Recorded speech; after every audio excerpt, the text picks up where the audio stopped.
हो तो जा, मैं श्राप देता हूं कि अपने तुम जो कुकृत करने के लिए मुझसे कह रही थी, इसके लिए मैं तुम्हें श्राप देता हूं कि तुम्हारा भी विवाह किसी ब्राह्मण कुमार से नहीं होगा।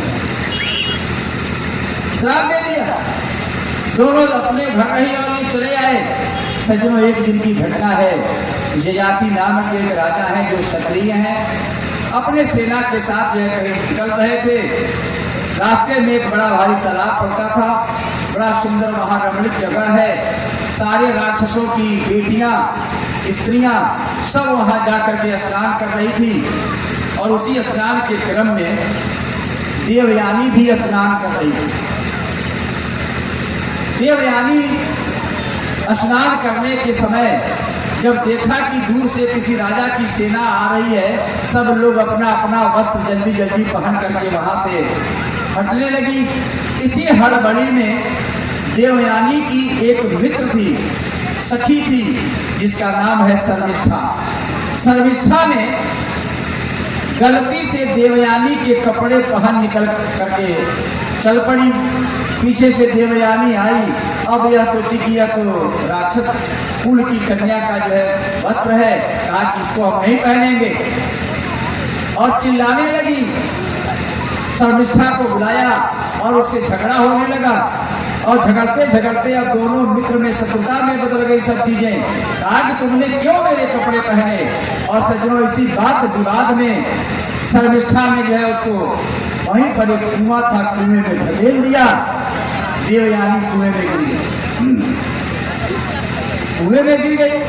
तब तक जो है ययाति की सेना आई और सेना जब वहां रुकी, सब लोग जल पीने लगे। किसी ने कहा, महाराज इस कुएं से एक आवाज आ रही है, कहा जाके देखो। जब लजाकर लोगों ने देखा तो उसमें एक कन्या जो है डूब रही थी और जब बाहर निकाल दिया अपना वस्त्र आदि दे करके उसको जो है उसके शरीर को आच्छादित किया। आज पहली बार देवयानी को अपना साप याद आ गया कि कच ने यह साप दिया था कि तुम्हारा विवाह कभी किसी ब्राह्मण कुमार से नहीं होगा। राजा से प्रस्ताव रख दिया कि हे राजन, आपने मेरी लज्जा बचाई है, आपने मेरा हाथ पकड़ा है, तो अब आप हमसे विवाह करिए। सोचा कि दूसरे ब्राह्मण से होगा ही नहीं, तो स्वाभाविक है दूसरे जाति में विवाह करना ही पड़ेगा। इसलिए चलो, राजा है, क्षत्रिय है, विवाह स्वीकार कर लिया जाति ने। लेकिन कहा कि पहले अपने पिताजी से अनुमति ले लीजिए। पिताजी क्योंकि जानते हैं कि बड़े क्रोधी हैं, अगर कोई बात हुई तो बस आप दे देंगे, हमारा काम बिगड़ जाएगा। सज्जनों, पिताजी से अनुमति लेकर के विवाह की तैयारी होने लगी और इधर एक घटना घटती है। यह बात जो है अपने पिताजी से बताया कि शर्मिष्ठा ने मेरा कपड़ा पहन लिया है और आपको उसी ने कुएं में ढकेल दिया था, इसको दंड मिलना चाहिए। सारे राक्षसों को क्या दंड दिया जाए, आप लोग दीजिए। सब लोगों ने कहा कि भाई आप गुरुजी जो दंड आप दे सकते हैं दीजिए। सज्जनों, गुरुजी ने कह दिया कि मैं क्या दंड इसको दूं? अच्छा बेटी, तुम ही बताओ क्या इसको दंड दिया जाए? रानी बन के चलूंगी, इसका दंड यही है कि यह हमारे साथ दासी बन करके चलेगी। राक्षस लोगों ने कहा कि महाराज, जो भी दंड जो है आप दे देंगे वह स्वीकार करना पड़ेगा उसको। और विवाह हुआ ययाति से और संजोग से जो है वहां से दासी के रूप में शर्मिष्ठा उसके घर से चली गई। कालांतर में धीरे धीरे समय निकलता गया। शर्मिष्ठा भी बहुत सुंदर थी, बड़ी गुणवती थी। राक्षस कन्या होने के बाद भी बड़ी गुणवती थी। राक्षस लोगों में भी भाई बहुत सारे ऐसे विवाह हैं जो राक्षस कन्याओं का विवाह देवकुल में हो गया है। आप जानते हैं, प्रहलाद जी के पुत्र है विरोचन, विरोचन के बलि और बलि के तारकासुर, और उस तारकासुर की कन्या है उषा, और उषा का विवाह भगवान श्री कृष्ण के पुत्र है प्रद्युम्न जी, और प्रद्युम्न जी के बेटे हैं अनिरुद्ध जी। उषा का विवाह अनिरुद्ध जी से हुआ था।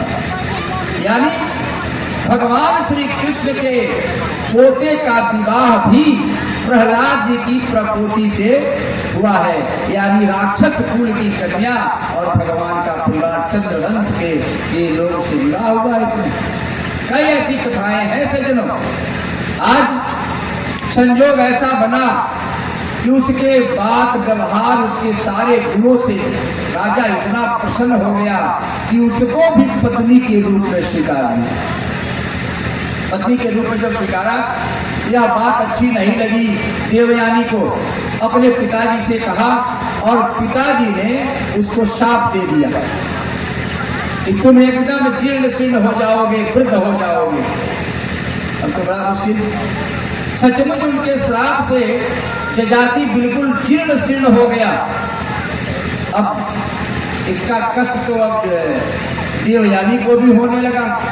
एक दिन दोनों बैठ करके बड़े पश्चाताप कर रहे थे, तो कहा कि भाई तुम्ही ने श्राप दिलवाया है, अगर तुम इसका कोई उपाय कर सकती हो तो करो। सज्जनों, अपने पिता के पास गई, अपने पति को लेकर के कहा कि पिताजी इनको क्षमा कर दीजिए, शाप तो इनको लग गया, अब तो कष्ट मुझे भी है, पूरे राज्य में अंधकार ही अंधकार छाया हुआ है, ऐसे में आप तो उपाय करिए।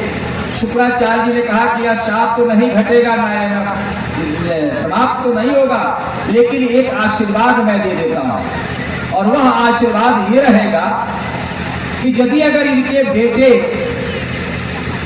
अगर इनको अपनी जवानी संकल्प कर दें, कैसा जमाना था महाराज और संकल्प का कितना महत्व है जानिए। संकल्प करके जवानी अगर इनको वापस दे दे तो यह पुनः जवान हो जाएंगे। जयाति में सारे उनके 2 बेटे हैं देवयानी से और 3 बेटे हैं शर्मिष्ठा से, 5 बेटे हैं। और ये 5 बेटे, सबसे पहले है यदु, वही यदु जिसको हम जदुवंश कहते हैं, जिस खानदान में भगवान श्री कृष्ण का अवतार हुआ था, वही यदु महाराज। ये चंद्रवंश का वर्णन है सज्जनों। जो देवयानी से जो पुत्र उत्पन्न हुए हैं 2, उसमें बड़े हैं यदु। यदु से और उनके भाई से दोनों को बुलाया बारी बारी से और कहा कि बेटा, शुक्राचार्य जी ने, मेरे ससुर जी ने मुझे कहा है कि यदि अगर तुम्हें कोई अपना जो है जवानी संकल्प कर दे, दान कर दे, तो तुम जुवा हो सकते हो, तो अपनी जवानी हमें दे दो। कहा यदु ने कि मन ये बुढ़ा आदमी जो है एकदम सठिया गया है। बताओ, जिसको मरने का समय अब नजदीक है वह आदमी जुआ बनना चाहता है। इसमें शर्त तय थी कि जो भी अपनी जवानी देगा वह उसका बुढ़ापा ले लेगा। सज्जनों, ऐसे में 1 2 3 4 5 सब बेटों को बारी बारी से बुलाया। चौथे तक जब आया तब तक जो है कोई परिवर्तन नहीं। सब लोगों ने कहा कि यह आदमी का दिमाग खराब हो गया है, अरे तुम मरने के लिए तैयार हो और झुटमुट के जो है यह जीर्ण शीर्ण शरीर हमको दे करके जवानी तुम ले रहे हो, धिक्कार है तुम्हारी बुद्धि को। सबसे छोटे हैं जो शर्मिष्ठा के पुत्र हैं, उसमें पुरु उस पुरु ने जब अपने पिताजी के सामने वो गए और पिताजी ने कहा कि बेटा, मैं तुम्हें से जवानी चाहता हूं, अगर जवानी मुझे दे सकते हो तो दे दो।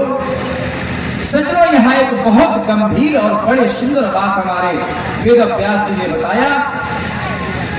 पुत्र, बेटा, लड़का, ये 3 भेद हैं बेटे के। तीनों बेटे ही हैं, पुत्र ही हैं, लेकिन तीनों में थोड़ा अंतर है। कहते हैं हमारे विद्वत जन कि लड़का किसको कहते हैं? जो बात में लड़ करके अपना अधिकार पिता से मांगता रहे, अपना हिस्सा मांगता रहे, इसको कहते हैं लड़का। अब केकरा केकरा लड़का बा, केकरा केकरा पुत्र बा, केकरा केकरा बेटा बा, जान ले लो। अपने से पूछिएगा, समझ में आ जाएगी बात। सज्जनों, जो बार बार लड़ करके अपने अधिकारों की बात करता हो, मांगता हो, पिता से माता से लड़ाई करता हो, इसको कहते हैं लड़का। दूसरे नंबर पर जो आता है उससे थोड़ा अच्छा है। वो कौन है? बेटा। बेटा का मतलब हुआ कि बंटवारे में जो कुछ भी मिल गया उसको लेकर के संतुष्ट है, पिता माता से लड़ाई नहीं करता है। और सबसे ऊपर के नंबर पर, एक नंबर पर आता है पुत्र। पुत्र किसको कहते हैं? पुण्य नाम नरकम त्रायते इति पुत्रः। जो पुण्य नामक नरक से आदमी को रक्षा कर दे, नरक में जाने से बचा दे, ऐसे बेटे को हम पुत्र कहते हैं। पुत्र सज्जनों, ऐसा ही पुत्र है पुरु। पुरु ने कहा कि पिताजी आप तो मैं समझ नहीं पाया, इसके लिए मैं आपसे क्षमा चाहता हूं। क्या नहीं समझे? कहा कि दो चीजें इस संसार में बहुत महत्वपूर्ण है, जैसा कि वेद व्यास जी महाराज कहते हैं। पत्नी श्रेष्ठ क्या कौन है? श्रेष्ठ पत्नी किसको कहते हैं? पत्नी के तरफ अगर पति देख दे तो पत्नी समझ जाए कि क्या चाहते हैं, कि कॉफी चाहते हैं, कि चाय चाहते हैं, कि भोजन चाहते हैं। तुरंत उसके समझ में आ जाए, तुरंत जो है कॉफी का जो है कप जो है पति के सामने आ जाए, समझ लीजिए कि वह श्रेष्ठ पत्नी है। अरे वर्षों से चलिए, 2-4-6 महीना में कोई नई वधू आई है, उसको अभी बात समझ में नहीं आई तो नहीं आई, बुढ़िया हो गई और आज तक आपको पता ही नहीं चला कि आपके पतिदेव जी क्या चाहते हैं। अगर ऐसा आप करते हैं तो ऐसा जो सबसे निम्न क्लास की वह पत्नी है। पत्नी श्रेष्ठ तो वह है जो बस एक बार देखे समझ जाए कि आप क्या चाहते हैं, समझा। लेकिन सबसे छोटे बेटे हैं पुरु। पुरु जो गए और कहा कि महाराज पिताश्री, ये शरीर आपका है, अगर माता पिता न होते तो हम इस मंच पर बैठ करके कथा नहीं कर रहे होते। अगर माता पिता नहीं होते तो हमारी माताएं बहनें बेटियां इतने तादाद में आ करके नहीं बैठती, हमारे बंधुजन नहीं बैठते। कारण माता पिता ही संसार दिखाते हैं सज्जनों। इसलिए माता पिता से बड़ा इस संसार में कोई होता ही नहीं है। अगर हम पैमाने पर तौलें तो अगर कहीं ब्रह्मदेव और शिव और विष्णु भगवान का नाम जो हम जपते हैं, कदाचित यदि अगर तराजू पर तौल दिया जाए तो माता से बड़ा या कोई देवता भी नहीं है। बोलिए अपने अपने माता पिता की।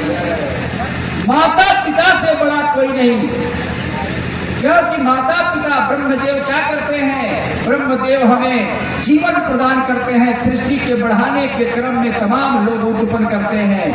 माता पिता तो वही कर रहे हैं। तो हमारे लिए अगर ब्रह्मा कहा जाए सृष्टि का करने वाला, तो वह हमारे माता पिता हैं। लालन पालन करने का काम भी विष्णु भगवान करते हैं, तो हमारे माता पिता हमारा लालन पालन करते हैं। तो एक तरह से देखा जाए तो हमारे माता पिता ब्रह्मा विष्णु महेश से कम नहीं है। इसलिए माता पिता का कभी अनादर न करिए।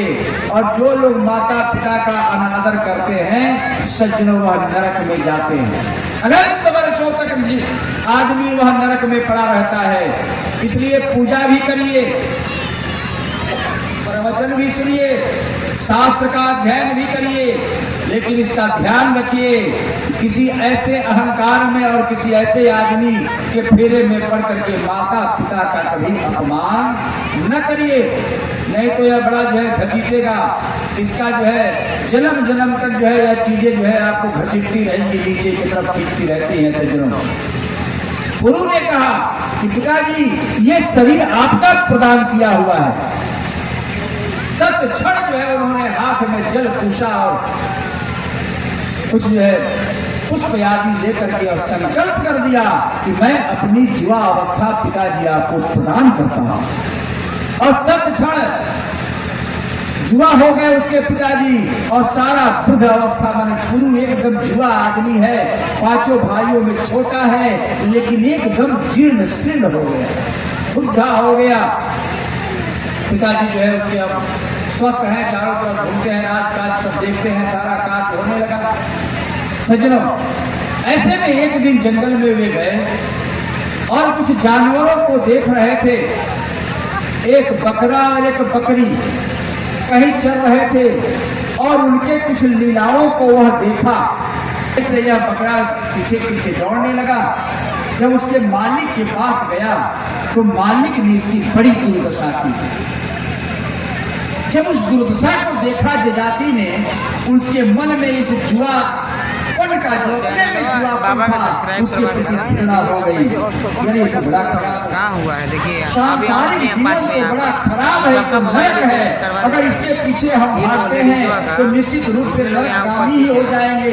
अब तो बहुत मैं बड़ा जो है, मैं अपने बेटे से जवानी लेकर के और सारे कामोपभोग में लगा हुआ हूँ, या किसी भी तरह से अच्छा नहीं है।